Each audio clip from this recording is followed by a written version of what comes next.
So I was watching a show earlier on Netflix, and an older generation woman said something to the effect of, my secretary called out sick today. She took a mental health day. What are you going to do with these Gen Zers? And yeah, her tone to me kind of implied that, it was a bit scoffing. It was a bit invalidating and negative, is what it sounded like to me. Like she didn't think it was something very valuable or important or significant enough to be a priority to call off work. And so I pressed pause and it got me to thinking. I have two children, one of them Gen Z and one of them millennial. Personally, I'm Gen X, born in the late 70s, growing up in the 80s and 90s, and I see both sides of things. Of course, growing up in a time long before internet, long before social media, there were no smartphones. We didn't know anything about any of this in a day and age where we still, yes, read hardback books or wrote in notebooks, played in the dirt, created things, used our imagination. And if we wanted knowledge of something, we had to go to the library and look it up. We had to find a book about it, basically, or ask someone else who knew about the subject. And it was a time before human consciousness, long before it took this massive growth spurt. The collective consciousness began to become so much more aware of so many things as they are now. And so being from that era, and my story in particular, I know there are a lot of memes circulating the internet about how Gen X was so tough and this is how we had to grow up and blah, blah, blah. And you see old metal slides and people riding without seat belts and kids, the latchkey kids being left outside with their parents gone all day and all these things. And it's true. Those were things happening of that era. But my background was particularly brutal. It was, on top of all of that, I was growing up in a home full of a lot of violence, abuse, trauma, both parents with their own different mental disorders, and father with addiction, alcoholism, his own child abuse issues, and a lot of, yes, physical, mental, verbal, and other types of abuse going on in the home on every level. Violation of every kind, psychological twisting, manipulation, controlling. It was a very abnormal upbringing and childhood, to say the least. And so, yes, I did grow up with some twisting in my mind and some severe issues, PTSD, anxiety disorders, a lot of different things. Luckily, I had a therapist.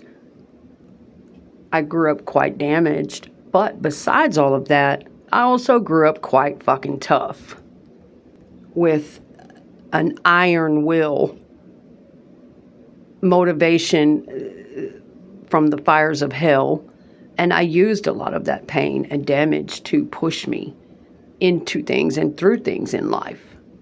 So being from that generation, I feel like I'm right in the middle of knowing what it's like not to have any of this awareness or any of these things, and being in an era where people didn't know as much as they do now, and things were a lot more brutal and careless.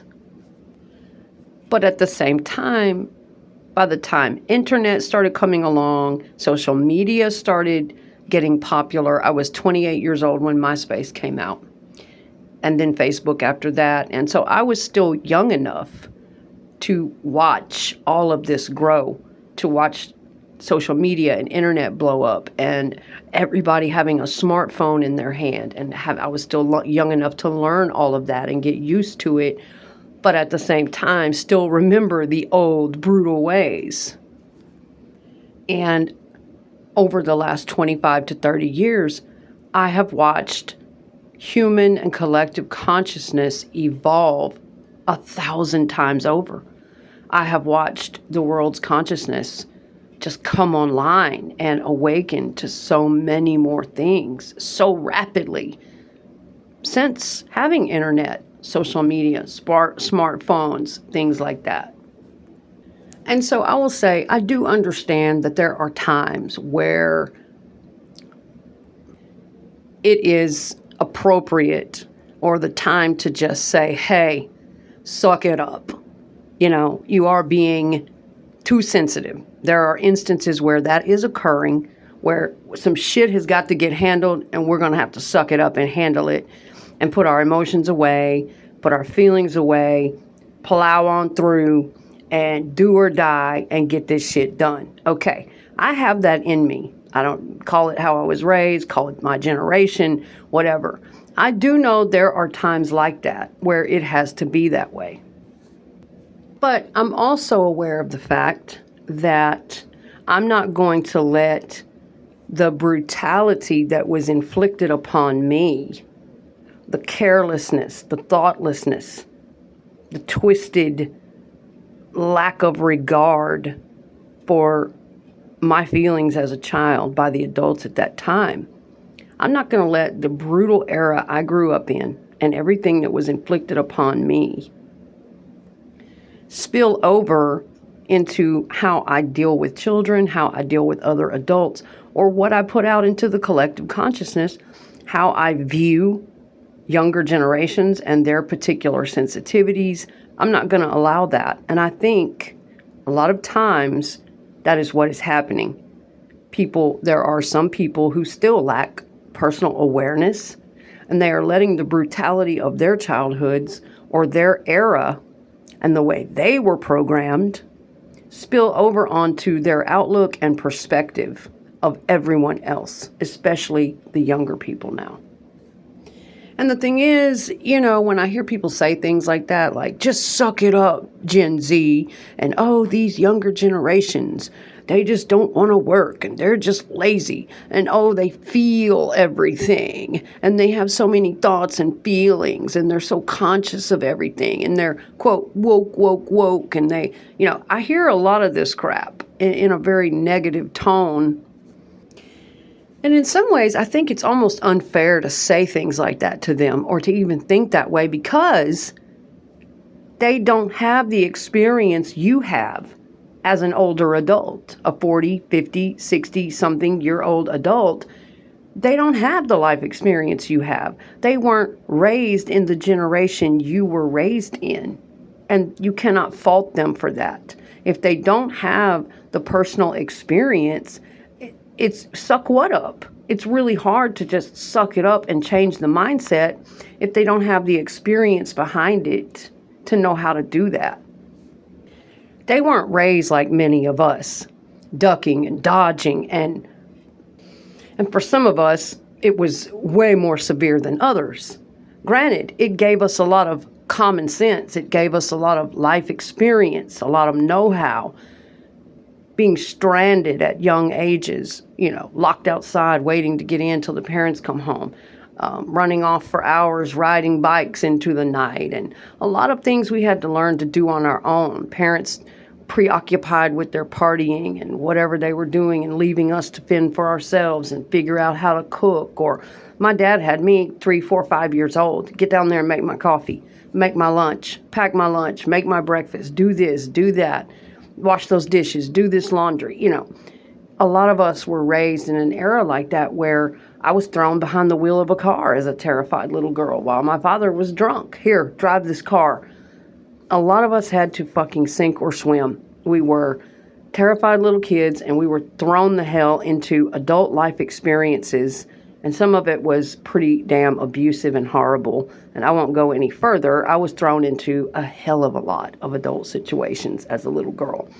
But you get what I'm saying. When you say something like that to a younger person now, in such a tone as implying that they're stupid or they are weak or that they should just suck it up and do this and that, you have to remember, they weren't raised in the eras that we were. And they didn't go through all of that, so they don't have a lot of that type of experience to pull on. And a lot of people who were raised like me, who haven't gotten the proper therapy, the proper rewiring and healing and self-examination and working on themselves to deal with some of that pain and early traumatic programming, are still carrying it on to today's time. And they literally do project all of that onto the younger generations as if they should act just like them, and basically shaming them and making them feel weak and inferior and all of these things because they did not grow up under all of that trauma and brutality and neglect and craziness. A lot of people say, oh, that's pansy shit. These kids have grown up, their parents are pansies, they're pansying the kids, they're letting them no discipline, no consequences, they are making them weak, they are making them spoiled, too many options, too spoiled, too indulged. That's weak shit, and they're making the kids weak. Okay, there's two sides to everything. I can't say that some of that isn't true. I'm sure, yes, there are a lot of instances where that is happening. There are all kinds of different people in the world and all kinds of different parenting levels. And I will say, to me personally, in contrast to the way I was raised with a lot of violence and beatings, child abuse, dysfunction, mental illness in the family, addiction, seeing a lot of different behaviors that I shouldn't have been seeing, a lot of just constant chaos, having to grow up with my nervous system around all of that, basically being terrified through a lot of my childhood and thrown into a lot of things I shouldn't have been, which in turn gave me a lot of early life experience and a lot of knowledge as a young person that many other young people did not have. In contrast to that type of abuse and dysfunction, I will say that, yes, I personally feel like overindulging children, letting children completely run the show, walking on tippy toes, eggshells, to the point where it is the drastic other extreme, where it's not the children that are walking around terrified, it's the parents. Terrified to discipline, terrified to say no, thinking they have to be the child's friend, all of these things. Being so afraid to be the child's parent, leader, authority figure at the same time as their source of love, kindness, guidance, teaching, empathy, and compassion. I think that level can go to the extreme of a type of abuse as well. And I do think some people are right. These days, it has gone to such the opposite extreme that, yes, there probably are kids and families where the show is run like that, where the parents walk on eggshells, they are afraid to consequence or discipline, they have trouble setting boundaries with the kids, they want to be the kid's friend all of the time. The kids are spoiled or overindulged or even rewarded for bad behavior rather than disciplined and given consequences. And yes, I very well know about positive reinforcement and how it works very well.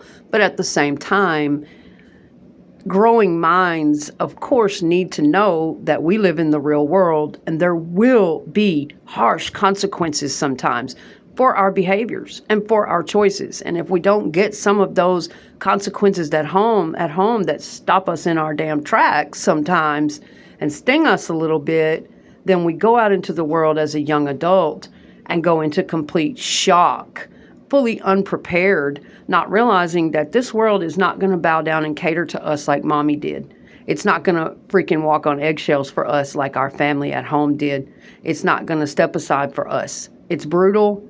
It's full of harsh consequences. It's full of unfairness.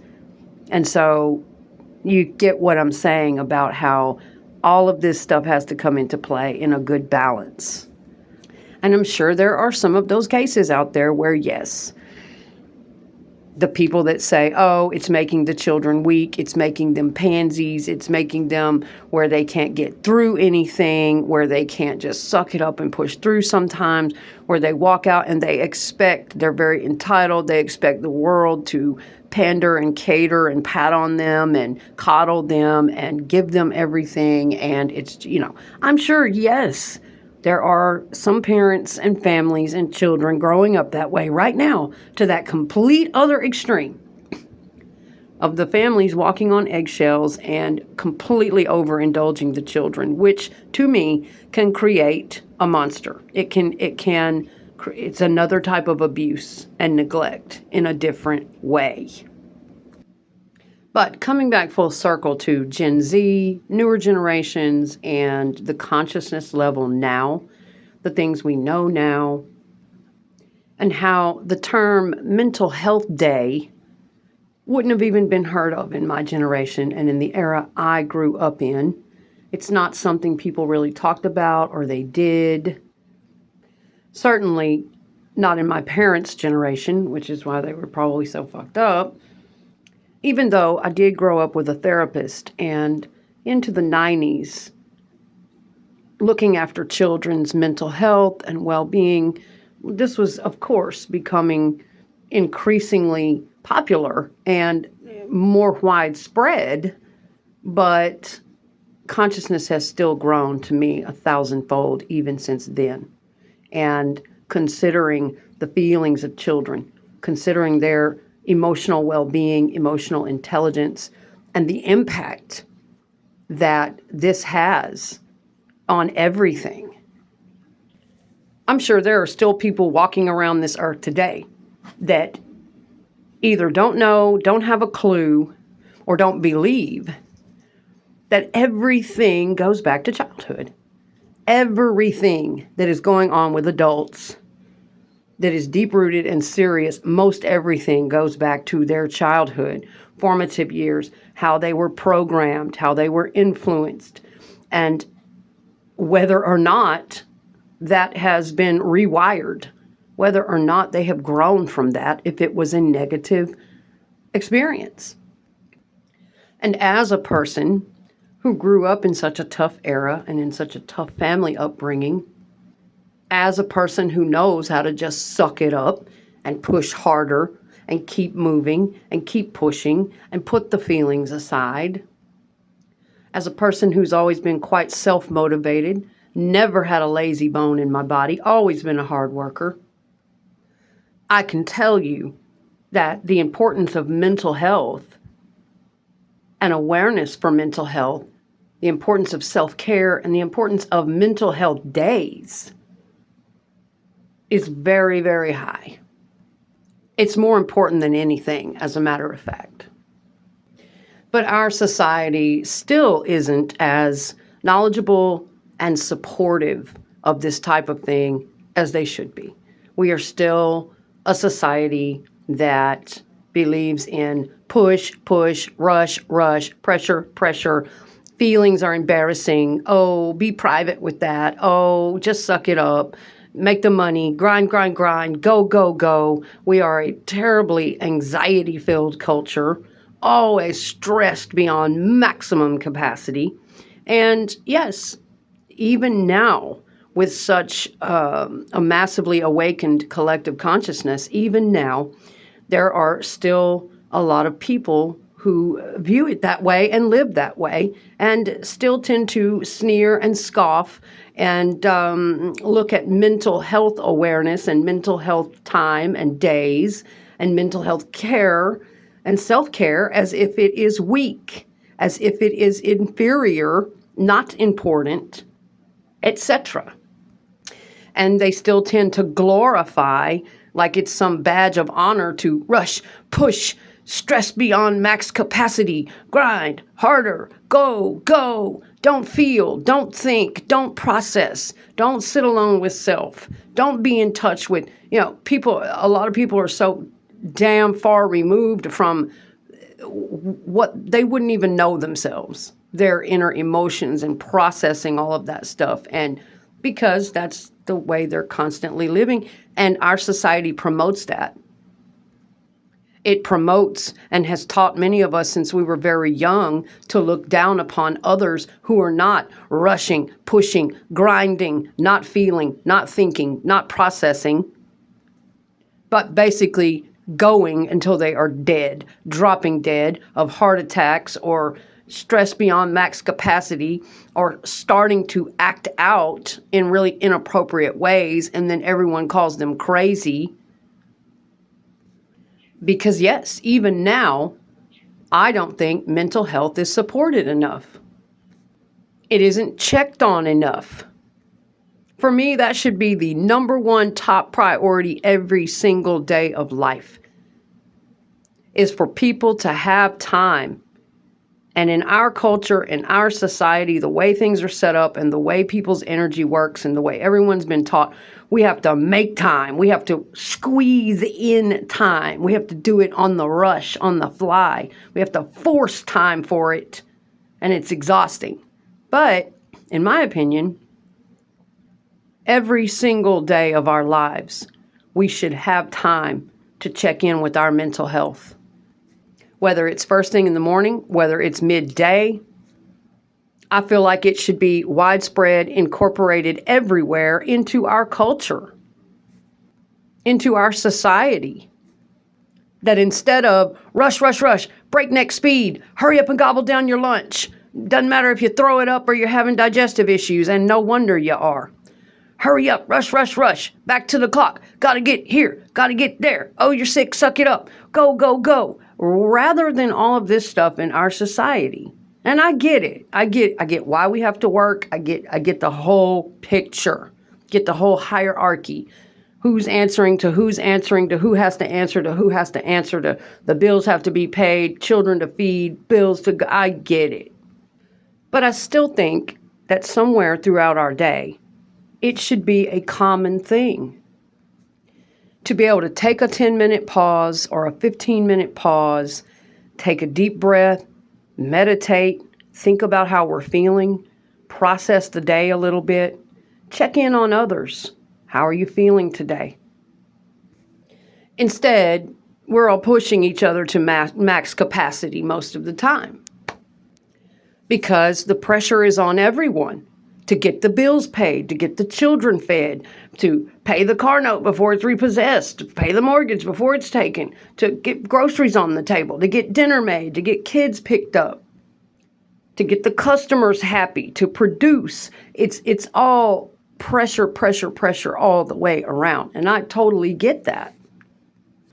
And I'm not talking about everyone just taking hour-long vent sessions and doing an emotional dump on everyone else and everybody's energy just being brought down and, being caught up in all of that. Of course not.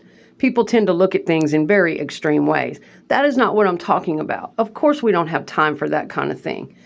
We have to go. We have responsibilities. We have things to take care of. But I just think in the middle of our day, somewhere, we ought to be able to take a pause, take a deep breath when the stress gets at its highest and the anxiety is at its highest for everyone. Human safety comes first before everything. Because when people are stressed beyond max capacity and they are carrying all that around inside, anxiety on top of anxiety and all kinds of resentments. And then that turns into more resentments and they're not able to process it. They have to go so fast through the day and through the week and they're not able to process any of this. They're not able to take a moment to do anything. Take a deep breath. That is when production falls. That is when most accidents happen. You're going to see more fatal accidents. You're going to see more violence. You're going to see production fall, half-ass jobs getting done. People are not really in their bodies when their stress gets to max capacity like that. And sometimes it's just gone on so long within a person that, yes, they have to say, I need a mental health day. And it is no laughing matter. It is no laughing matter, and I'll tell you why. I would rather someone say that I don't laugh at Gen Z. I don't laugh at anyone or scoff at anyone who says something like that. I would rather someone say that, and I would rather them take a mental health day or time out for self-care, a down day, a day to process, do whatever they need to do, than have them kill themselves in a fatal accident, out making mistakes in public, getting violent with someone else, starting to act out in multiple ways. Think about that. Do you want that driving up and down your interstates? Someone who is stressed to max capacity and shaking and coming unglued and under so much pressure, they're like a bomb about to go off, trying to get it done, trying to do this, trying to do that, completely over-obligated and overtaxed? Of course not. That's not who we want to deal with in customer service. It's not who we want at the bank. It's not how we want our police officers, our firemen, our doctors and nurses. It's not how we want our world to be, really, but it is. And there's not a lot we can do to change that overnight, but the scoffing and the ridiculing and the invalidating mental health care and people who need to take time out for mental health, that can change. That is something we can control, is our reaction, the way we view mental health for ourselves personally and for others. And especially to scoff at a younger person and call them lazy or worthless or no good or weak or inferior just because they don't have the years of experience behind them that you've had, or they didn't go through the same old brutal ass dysfunctional crazy shit you had to go through, literally life and death, fucking Vietnam PTSD type shit. That's no reason to call them weak. Just because they weren't thrown out and left to fend for themselves, or thrown into a lot of adult situations and given an enormous amount of independence and adult tasks at a very, very young age. I'm not judging that. Some of that is okay. I think it's wonderful for children to learn things early, as long as it's comfortable for them and not damaging and anxiety provoking. And I mean, that's nothing. That's most of the people I know that I grew up with, a lot of them, including myself, that's nothing. We went through all brutal hell, like just complete and total fuckery, trauma, beatings, violence, twistedness, sexual abuse, alcoholism, drug abuse in the house, mental illness, just a complete and total shit show of a childhood. But to call them weak or inferior or ridiculous because they have such strong feelings and the consciousness is different now and they feel things, they process things, and they behave differently than older generations is wrong and ridiculous. Because they don't have the same childhood experience and the same era coming behind them that you do, and to project all of that onto them and make them feel ashamed and weakened, it's wrong. Granted, a lot of us, it turns out that our very trauma and our very being thrown into so many adult things before we were ready and before our time, it gave us an advantage. It gave us a lot of experience. It drove our expertise in many areas because we had this knowledge so young and we got started so young. But at the same time, I will tell you, a lot of us are very, very fucked up because of it. We carry a lot of anxiety and torment of the mind and mood disorders and PTSD and all kinds of ways the damage manifests within us, depression and despair and addiction and all kinds of things. So I, for one, am glad my kids didn't have to get their experience the way I did, even if it gave me some kind of advantage. You know, I kind of always worried with my sons growing up. I was a single mom. I had to be a tough mom of 2 boys. And sure, I was all about discipline. I don't play. We're not going to do the disrespect game. Of course, I was about discipline, consequences, guidance, teaching, talking, having open discussions, but at the same time, I tried to be a loving mother. I had a lot of compassion, and I had a lot of concern for their emotional well-being, the way they felt inside about themselves. I knew all I had been through, and I struggled a lot. I had to stay in and out of therapy for many, many years because I didn't want to carry on the things and the same patterns and thinking and behaviors that happened to me. But I would often worry and think to myself, these boys are not, these children today, they're not growing up like we did. They're not growing up in the streets and tossed to the curb and seeing all kinds of crazy, insane things at such a young age and being forced to cook and drive and all of these things, and they're barely out of diapers, and they're not seeing the same brutal, rough, they're not around predators and criminals and con men and learning the ways of manipulators, and they're not getting the knowledge that I had at a very young age. And I carried it into adulthood, and I used it for good. I used it to protect myself and to see things about people and to watch my step. And I had this awareness, and I thought, they're not going to get all that from experience like I did, through going through some really bad things and having bad things happen and having to learn from it. And I worried, I thought, how else can children learn unless they experience it?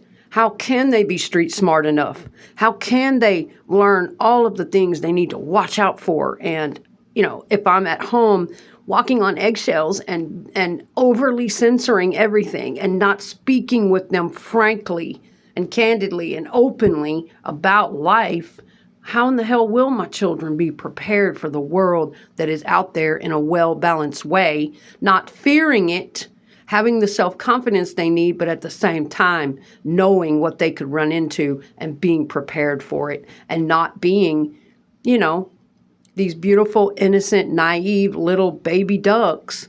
How can I prepare them? Because they're not living through all hell like I did. They're not gaining that experience.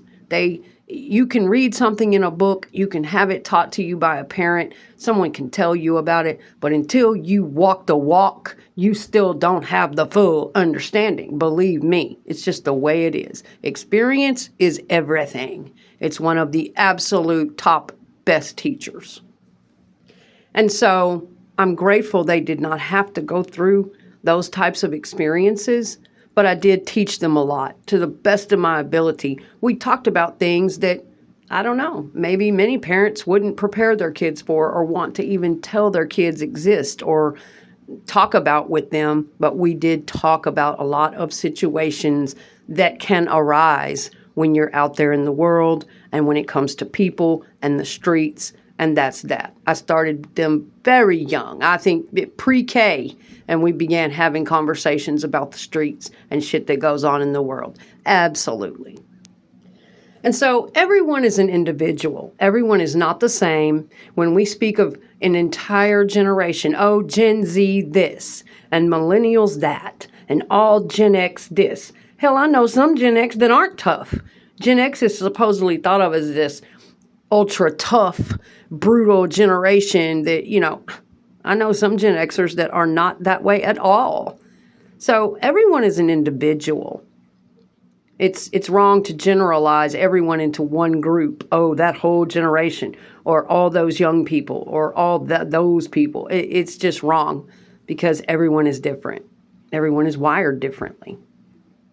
But yes, each generation grows up with different things going on in the world and in popular culture at the time of their birth and their coming of age that can heavily influence their development, of course.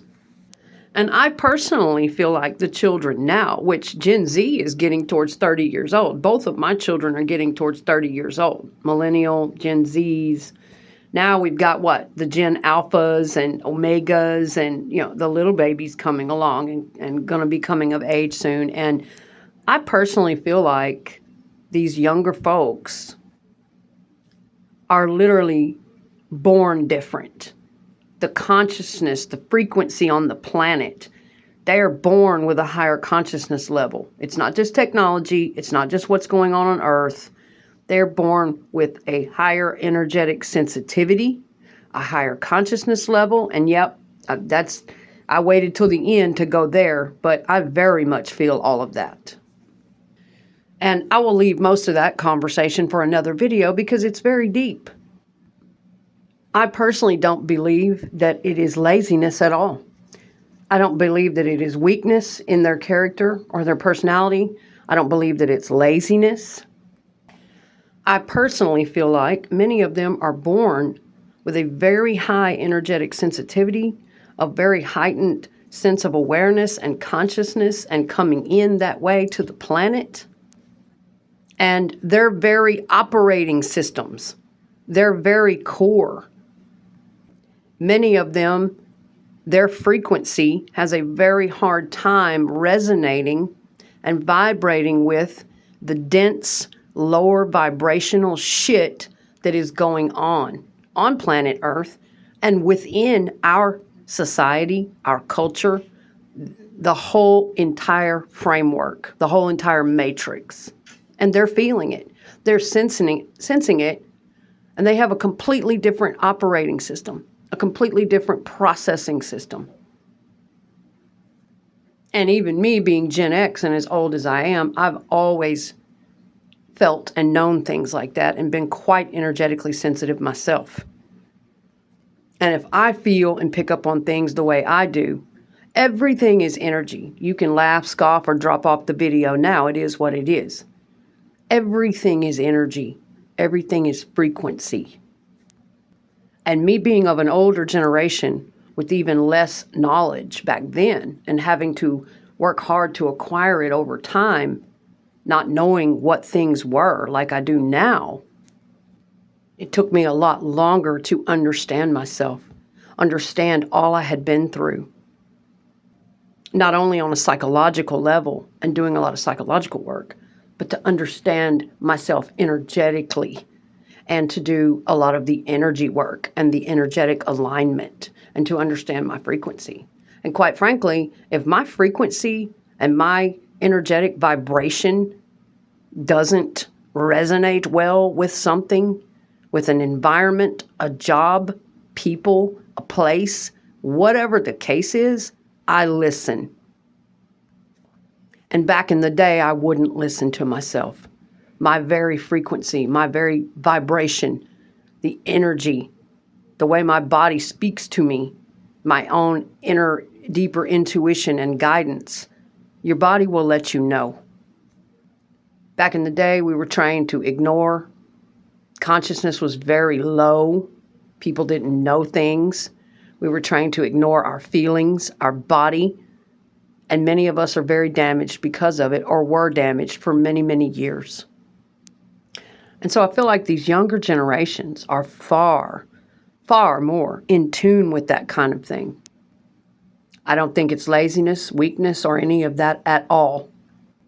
I think that just like myself, and I have finally gotten more aligned with that, approaching 50 years old. It took me a lot longer, but I think that just like myself, they are picking up their bodies, their minds. They are picking up on a lot of energetic frequencies within this world, around them, when it comes to certain jobs, certain places of employment, certain locations, people.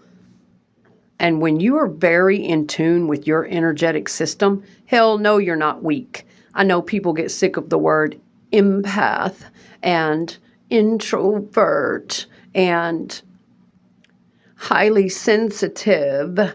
Okay, all those words and terms, throw them out the fucking window. They've been taken and twisted and mangled and scoffed at and made into things that they aren't. I don't have a category and I don't have a label and I don't fit into any one labeling system and I never will. But it's about energy. Energetic frequency that radiates and pulsates off of everything on this planet. And when you're someone that is highly in tune with that, It is almost like being psychic to 1,000 degrees in a certain sense, but feeling it in your body, feeling it in so many different ways that you cannot explain. You cannot put human words to it. And yes, people think stuff like that is crazy. And people don't judge me as much because I'm at the age of 50. And if I say, hey, if I don't resonate with it, if my energy does not align with it, if my vibrational frequency feels destroyed by it, anxious, nauseous, there's something about it in my frequency that I am picking up that I don't want to be around it, I don't want to be there, then I will not be there. I will flat ass leave. I will quit. I will not go. I will cancel being around those people or those events or places. If I pick up on things like that, people don't judge me as bad because I'm old. And as we age, we tend to get more like that. We tend to become far more selective. We are realizing our time is getting shorter and shorter. Our body can't keep up the way it used to. And we become so much more exhausted and so much more selective about how we're going to spend even a fraction of a second of our time and energy at any given moment. We get a lot better at saying no, no, and fuck no. We get a lot better at realizing that we better put some time into our self-care. We better focus on our deeper feelings, thoughts, emotions, how we want to make a mark in this world, our purpose, the love of our family and friends, because time is drawing short. Energy is running out as far as physical body energy. All of that starts to happen when we get older. So people don't judge us as quite as harshly as we age when we say, I'm not up to it. My energy just can't handle it. But when I speak of that, I don't just mean my physical body can't handle it. I mean my very soul core frequency can't fucking handle being around you. That's what I mean. Because I'm picking up on something that you don't have to tell me you did it. You don't have to tell me that's the way you think. You don't have to tell me you harbor secret hatreds or judgments or harshness, or I'm reading it. My core frequency is reading it. I may not even understand it in words, but I listen to it and act accordingly. Whether that's a location, event, job, person, place, thing, whatever the case. And so I know if at my age I get off the hook a little bit for it, these young kids are 1,000 times more heightened sensitivity, heightened in their consciousness, heightened in their core frequency, picking up on shit. And they are listening. They are not just falling into the matrix blindly like many of us had to and fight our way through it to finally get to a level where we understand ourselves, finally get to a level where we work through so much trauma and twisted programming and backwards ignorant shit to where we can be more energetically aligned with our own selves. Well, a lot of these kids, millennial, Gen Z, Gen Alpha, whatever, they're just born that way. They feel it so much more than we do, and they're listening to it, and they act accordingly. They leave that job that they don't resonate with on a certain frequency. They leave a particular, and I think that's why I did a lot of that as a young girl. I left a lot of things, always on the move, always on the go. I was planted into many, many different scenarios, learning, growing, experiencing as part of my core soul plan. Also planted in many different negative scenarios as a transmuter, because my frequency, my core soul frequency is very high. We all have a core soul frequency that stays with us forever, that does not change. Even though our other frequency, energetic frequency, can go up and down throughout the day, our mood swings, our vibe can go low, it can go back high, all of that. Our core signature frequency doesn't change, and mine's very high. And I know that I have often been placed in very, very negative environments to transmute the energy there, to bring it into a neutral state just by being there. A lot of people are plants like that, transmuters like that. because they carry a high core soul frequency. And so, oh yeah, the shit, it gets deep for me. Way deeper than a lot of people maybe even think about. But yeah, I think these younger generations are feeling it 1,000 times more than we do. And they are listening. They are acting and listening to their bodies and listening to their soul and listening to their mind and picking up on, they may not even understand it fully. But one thing that terrifies me is like how I grew up in such a traumatic environment, being taught not to trust myself, being manipulated by my father and so heavily abused, and my mother checked out and all these things. My father tried his best to gain control of my mind. He tried his best to control every breath I took, to manipulate and warp my mind, to brainwash it, so to speak. Operation Mind Crime, if you will. That's why that album by Queensryche is one of my favorites. I grew up with it.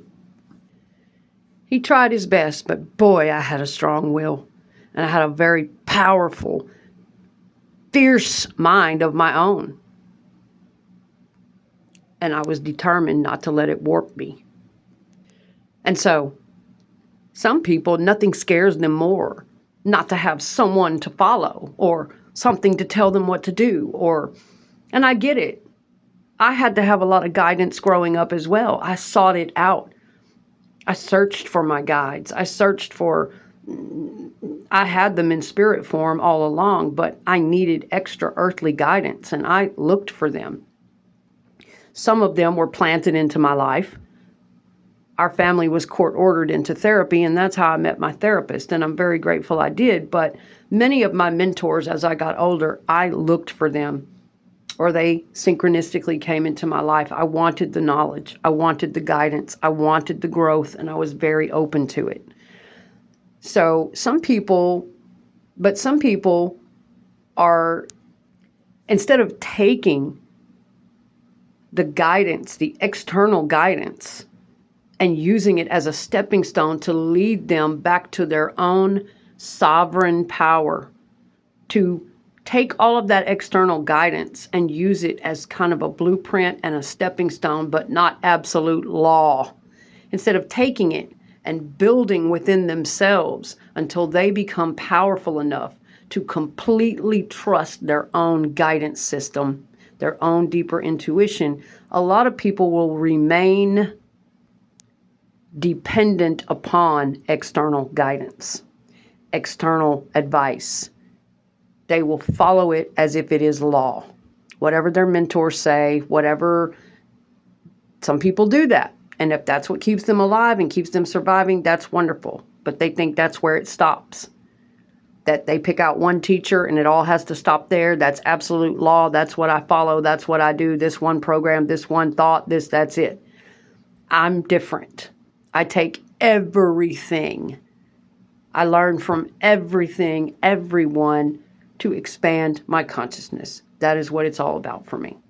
And I incorporate it all how I need to. But what would terrify me the most is being forced to not listen to my own internal guidance. Being forced in some way to ignore what my body's telling me.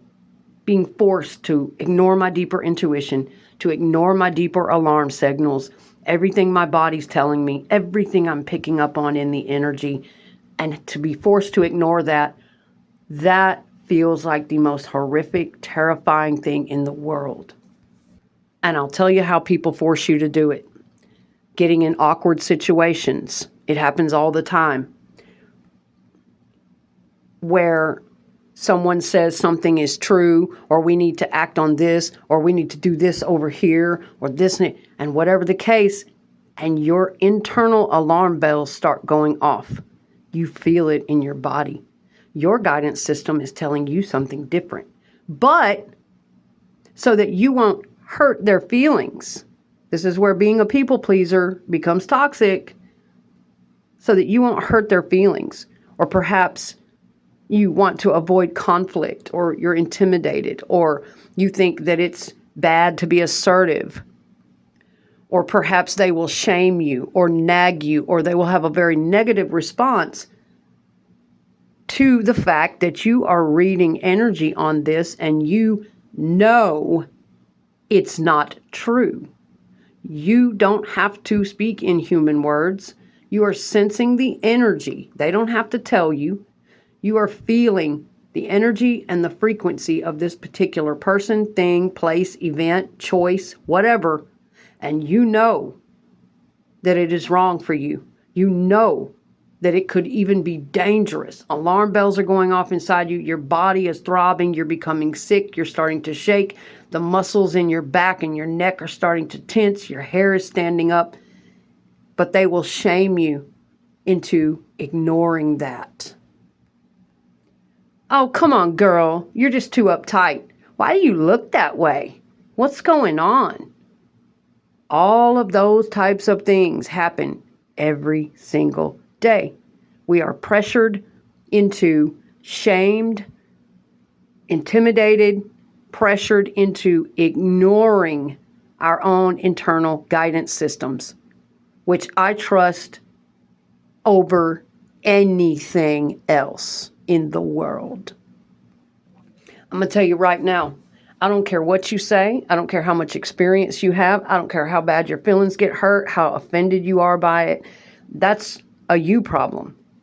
If you get offended, hurt, take it personal, get weird or reactive because someone else has a boundary line, a personal preference of no, they are sensing something beneath the surface that they don't want to participate in it.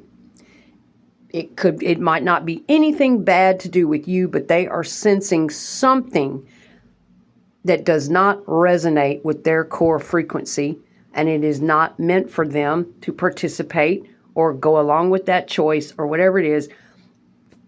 And if you shame them for it or you take personal offense to it or any of those things and get reactive, that's a you problem. That is some kind of insecurity or problem within you or need to control others or need for everyone to agree with you or something. That is a you problem at that point. Encouraging other people to listen to their deeper intuition, listen to their bodies, what it's telling them, what is right for them, is very important. It is not crazy. It is not wrong. It is not an offense. It is very, very critical. And oftentimes, it just comes down to this. Sometimes our energy body, our energetic frequency will pick up on something that has nothing to do with it being dangerous or you being a bad person or anything wrong. It may not be that our energetic sensory system is picking up on anything wrong at all. It just comes down to this.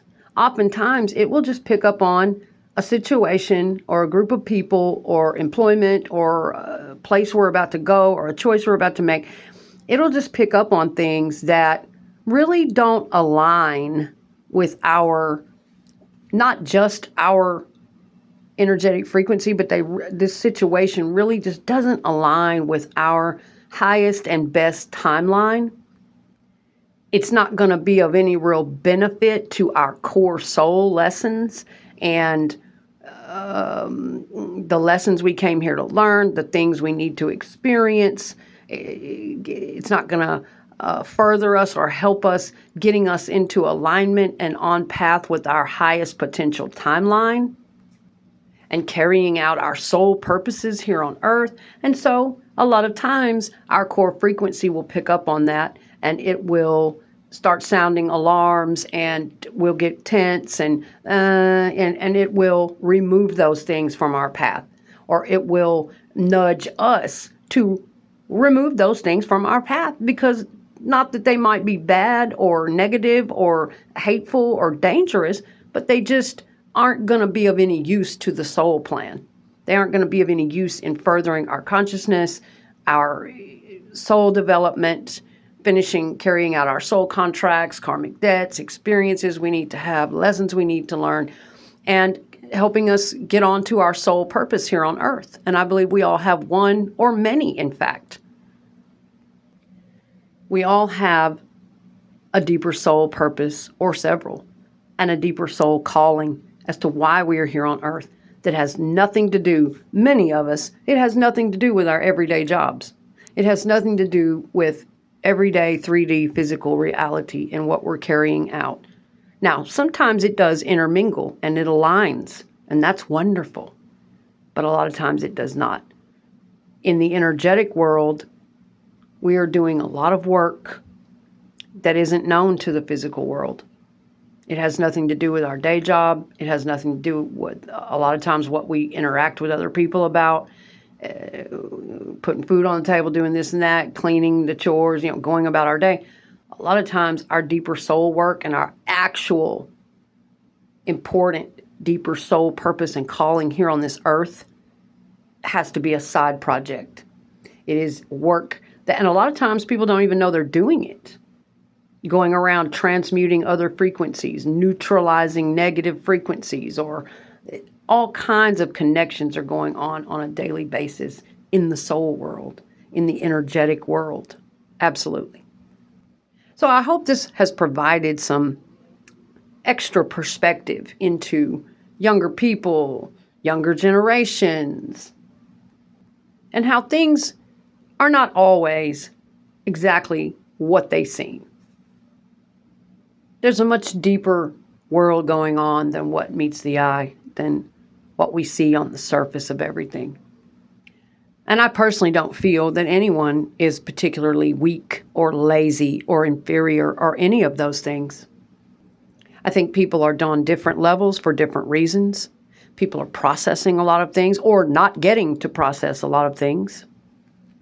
There are a lot of raw, very unhealed people on earth that are carrying a lot of negative energy as well, a lot of heavy, dense, lower vibrational energy. And I also think there are a lot of highly energetically sensitive people on earth, especially some of the younger generations, and they are picking up on things within the matrix and the old paradigms, the old dynamics, the old matrix ways that they are just absolutely not going to do, that they do not resonate with, and people are becoming more aware and more aligned with this. And I'll tell you, when you are energetically sensitive, highly energetically sensitive, it's difficult. It is not easy. And I know there are massive groups of people who laugh and scoff and don't have a clue and do not understand anything about this. And a lot of people would just chalk it up or attribute it only to psychology, anxiety disorders, trauma. That's just one little box to check off. There's an entire energetic world that it has to do with as well. And yes, all of those things, people try to put one little label on these things. Well, that's introverted. Well, that's empathetic or empathic. Well, that's sensitive. Well, that's this. It's a lot of things. It's way deeper than just that one little box, one little label.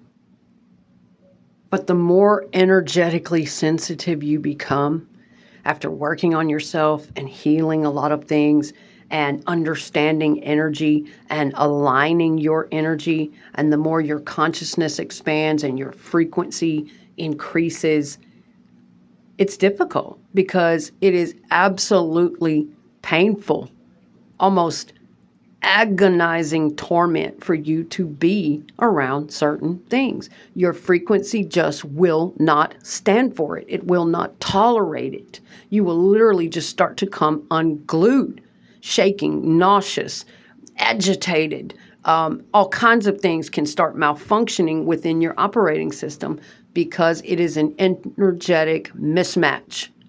It is a frequency mismatch, and it is trying to direct you. It is trying to guide you where you need to be, around the people you need to be around, in the environments that are an energetic match. So a lot of times it has nothing to do with laziness. It has nothing to do with people being weak. It has nothing to do with any of that. Those are the old ways. That's the old matrix programming. And then sometimes again, you will be planted in those very locations because your frequency is so high. Your core frequency is so high that the mission will be for you to transmute, take in, transmute, and neutralize all of the energies around you at a specific location, job, group, what have you. And then when it's time to get out, it will let you know. It will become so unbearable.